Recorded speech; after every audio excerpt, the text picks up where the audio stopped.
My dad wants to manage my inheritance? Plus update. Original post. I am 18 female senior in high school. When I was 2 years old, I was diagnosed with epilepsy, at which point my dad had an affair with a family friend. When confronted, my dad abandoned my mom and me, according to my grandma. We moved in with my grandparents. My mom went to college and became a teacher. I loved my family. My grandparents were always there for me. Eventually, I was able to find medicine to stop my seizures. My mom worked hard and never went without anything. My medicine cost hundreds of dollars each month, and I know it was really hard for my mom alone to cover these expenses. Several times I tried to reach out to my dad. If he answered the phone, he would simply say I can't speak right now and hang up or not answer. Fast forward to now. Both my grandparents have passed away and my mom died in a car accident 3 months ago. I went through my mom's finances and my dad never paid for child support. Never even helped with any of my medical bills. Then out of the blue, my dad messaged me via Facebook and asked me to meet him for lunch. At lunch, he told me that he heard about my mom's death. He felt like since I was still in high school, he should help me manage the money and house left to me. He said it would also help rebuild our father-daughter relationship. He then asked me to add him to my bank account. I told him I needed time to think things through, and I would call him later. Part of me feels like he is just using me now for the money, but the other half feels like if I don't allow his help, he will never speak to me again. What do I do? Now for the top advice before the little update. Don't do it.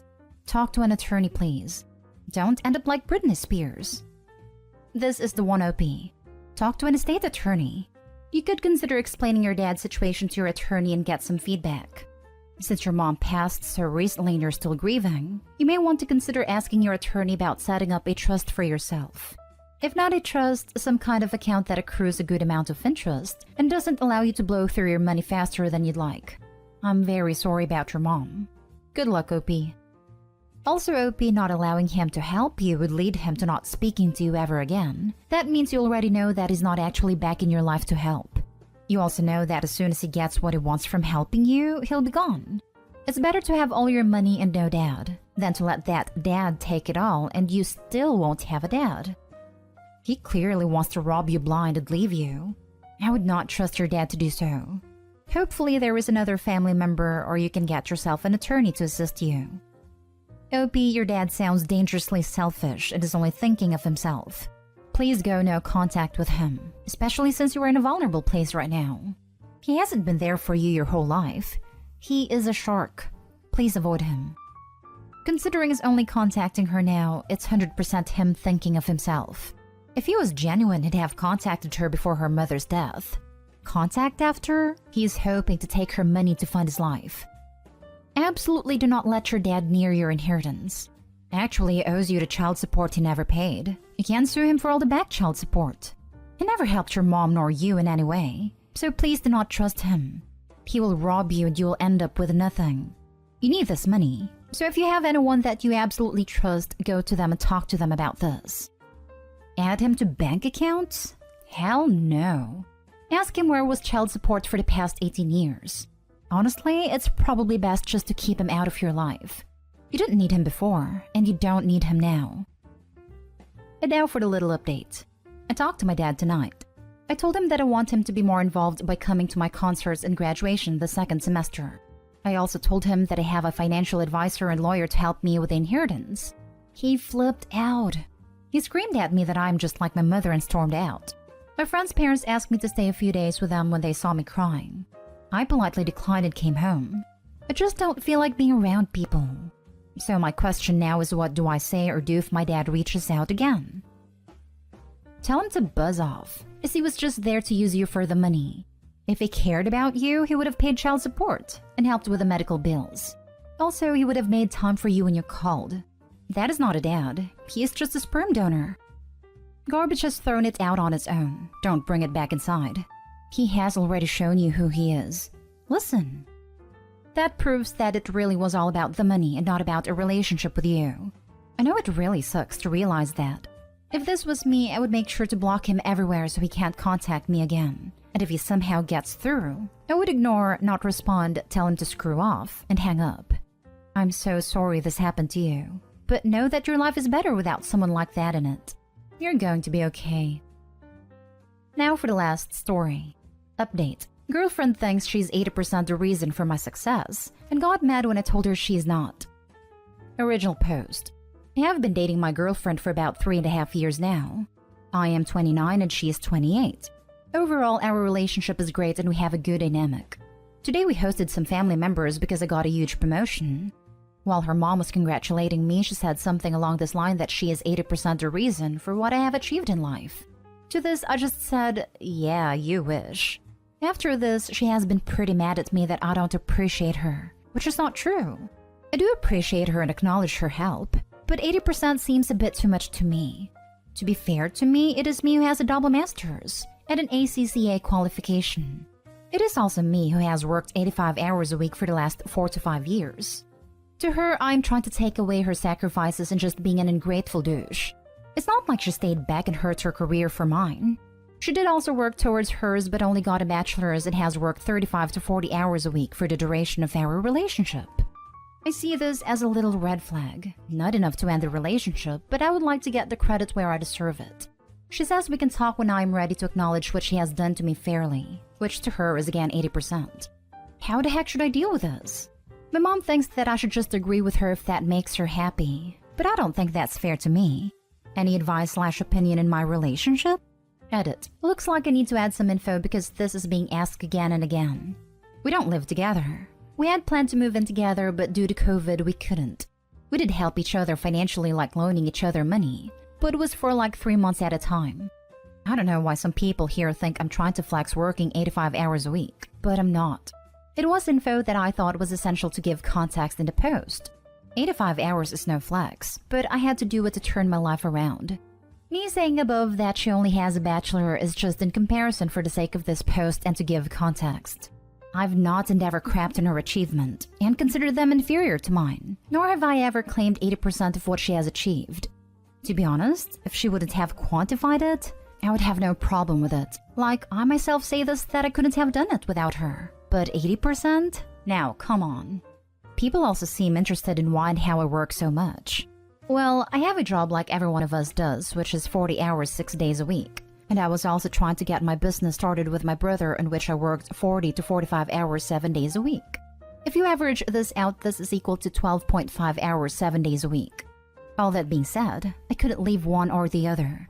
I needed my job to pay bills and have money, while I also wanted to get the business established so I could chill a little. Right now, I think I just have to keep this up for a couple more years to get everything where I want it. Edit 2. I did mention this in another comment. The things she has done for my POV and that I know she did are being emotionally there. She loaned me a significant amount of money once on short notice, which I paid back to her in 3 months. I have done the same for her. She also takes care of my dog once or twice every 2 months when I'm out of the city, and I'm grateful and thankful to her for these. My house chores, cooking, cleaning, and laundry situation is different than most. My neighbor has a catering business and I have worked out a plan with them for 3 meals a day. I also have a maid that comes 2 times a week so my place is in living condition and not a pile of trash. I do my own laundry like I should. Now for the top advice before reading the update. Y'all are absolutely crazy. First of all, they don't even live together, so it's reasonable to assume he's taking care of wherever he lives mainly by himself. Second, she hasn't provided any financial support to him while he's been doing this, and all you people can concentrate on is how he's diminishing her achievements? She has literally, in front of her family, attempted to take 80% of the credit for his ridiculous amount of studying and work. And you people want to talk about diminishing achievements? This sub is wild sometimes. SMH. Look man, I'm in the same boat as your partner. My girlfriend has almost finished the final part of her 4-year nursing degree, while working pretty much full-time throughout it. She goes to work, comes home, goes straight into the study for hours. Therefore, I cook our dinner, clean and tidy the house, make the bulk of the money and try to make her life easier any way I can. But I would never, ever attempt to tell anyone that I deserve any credit, let alone 80%. And I think I'm probably doing more for her than your girl is doing for you. That crap is wild, and the fact that she's pushing the issue is just another red flag. Do not do what your mom says and just agree with her to pacify her, as this could set the groundwork for a very unhealthy relationship. Sit her down, speak to her, maybe ask why she thinks she deserves 80% of the credit for the work you've done, and go from there. Anyone that thinks they are 80% responsible for someone else's success and says it out loud like that is a a-hole. Dude, I 100% break up a long-term relationship if my girlfriend said this stuff and did back down. It's just a wild argument that would have me question motivation, basic logic, intelligence, and the goal of the relationship. It's just freaking weird. I can't even come up with a comparison, and I've lived both sides. I got to master's while with my now ex-wife, and she was home with kids. And she got her PhD after that, and I took over the majority of child rearing and household duties. Neither of us would ever think that, let alone say that. Maybe like 5 to 10% of background noise reduction, 25% to make a point to family and friends or to get a laugh. 80% is right out. Absolutely. I would definitely be questioning the relationship. It's one thing for her to say it at all, but to not back down when questioned on it and to not be willing to discuss it until he agrees is freaking manipulative and childish at the very least. Very weird hill to die on for her. Like, how can you think your partner is only 20% responsible for the degree that he is studying? Like, I say that crap to my partner to rile her up, and she tells me to buzz off and laughs at me because it's a joke, and we both know that is not true. I'd never believe it, and I certainly wouldn't jump up in front of her family and say it. Like, what? It's so weird that she specified a percentage. Yeah, Opie keeps going over the number like that is the real issue here. 80? 80? I might accept 17.67 or if pressed 20.2 at most, but not 80. But it sort of is the real issue. If she said, yeah, well, 10% of that success is because of me, this is probably a non-issue. Both because it may be true, emotional support counts for something, and even if not, it's not a big number. So it's being a pretty big percentage is literally the issue. Do you live together? Not right now. COVID really hurt our plans. Hopefully in a few months if things go back to normal. Dude, to end this argument once and for all, ask her to write down a list of everything that she has done that is the reason for your success. My guess is that she won't be able to. And if she does manage some sort of list, you should come back, in writing, why she's wrong. She's childish though in my opinion, and I wouldn't give her the time of day if this is what upsets her. And now for the update. Girlfriend and I talked about what happened and how we both could have refrained from saying what we said. After talking it out, the best option seemed to be just to take a break and be friends. Most people in my last post wanted me to sit her down and make her write her contributions, which honestly, no offense, sounded like a terrible idea.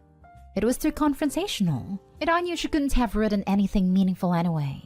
Like, what was she supposed to write? That she got me Egg McMuffin the other day?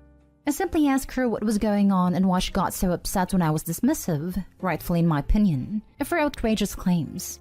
She admitted 80% came out wrong, but she only doubled down on it because I handled the situation horribly. I do appreciate her being there, but her literal contribution to my life is close to none. Other than the $3,000 she lent to me once, which I paid her back 3 weeks later, I can't think of anything else. As for the emotional support, I 100% agree that was there and made things a little easier now and then. I still have a few more years to go before I have my business all sorted out so I can leave my job, but until then I'm sticking to my schedule. This break kinda also makes sense with a promotion. I got transferred to the head office. It will definitely increase the distance between us. Managing the business will be a little difficult, but my brother has agreed to manage all local activities fully, so that eases my burden a lot. My brother owned part of the business. This is not the way I imagined things to turn out, but here we are. She brought up to remain exclusive, even though we are on a break, which made little sense to me. As of now, there are no boundaries and we are just friends. We have worked out most of the stuff, and we'll iron out the remaining problems as friends and probably will date again if either of us didn't find anyone else. I also wanted to say to all the people that jumped on her, she isn't a bad person. We all say stupid stuff and do ridiculous things. It was just not her day. Glad things worked out for you, Opie. I'm just puzzled by the decision to take a break. She brought up to remain exclusive, even though we are on a break, which made little sense to me. To me too. If you're no longer together and there's zero exclusivity, then why call it a break to begin with? I guess it's just not computing with me. I'm genuinely confused. Before I met my wife in 2005, I had multiple girls I dated who wanted us to not be together, needed a possible futurist to not be on the table, wanted me to move on, but then got mad at me when I started seeing other girls. Like, they wanted me to wait for them, but pretend I wasn't. I'd had to put my feelings completely on hold while I did. Indefinitely. Nah, girl, that ain't how this works.